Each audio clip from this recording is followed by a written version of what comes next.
মাটিতে মিশিয়ে দেওয়া হচ্ছে ধানমন্ডি ৩২ নম্বর। ফ্যাসিবাদ নিশ্চিহ্ন করার হুঙ্কার বিক্ষুব্ধদের। শেখ পরিবারের নামে স্থাপনা ও নাম ফলক উচ্ছেদ।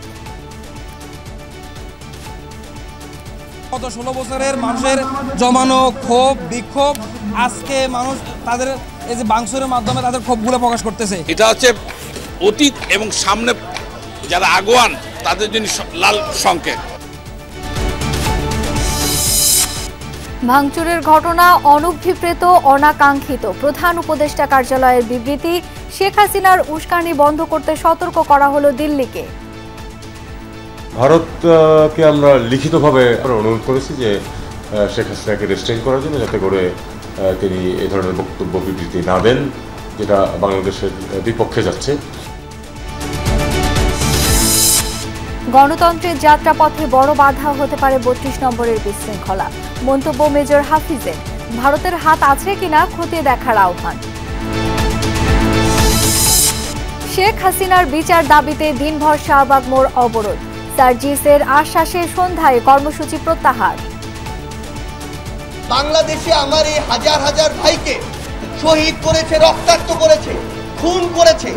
যদি এই খুনি হাসিনা এবং তাদের দোষরদের বিচার করতে না পারা যায়, তবে সেটি হবে এই সরকারের সবচেয়ে বড় সীমাবদ্ধতা। গ্রহণযোগ্য নির্বাচনের নানা ফর্মুলা আছে সরকারের কাছে, জানালেন উপদেষ্টা নাহিদ। ভোটের আগে আইন শৃঙ্খলা পরিস্থিতি স্বাভাবিকে গুরুত্ব। ঢাকা চট্টগ্রাম বিভাগে প্রাথমিকে ৬,৫০০-এর বেশি নিয়োগ বাতিল। রায়ের পক্ষে বিপক্ষে হাইকোর্টে হট্টগোল।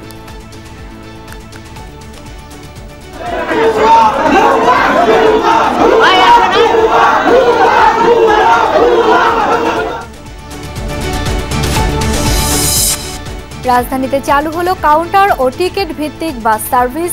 ৪ রুটে চলবে ৪ রঙের বাস। মানতে হবে নিয়ম কানুন। হেলপারদের সাথে আমাদের ঝামেলা হইতো, এখন তো ওদের সাথে কোনো কথা বলারই আমাদের প্রয়োজন। তত্র গাড়ি ব্রেকও করবে না, প্রতিমধ্যে দুর্ঘটনা ঘটবে না। কাউন্টার ভিত্তিক যদি গাড়ি থাকে তাহলে পথের মাঝখান থেকে লোকজন উঠানো বন্ধ হবে।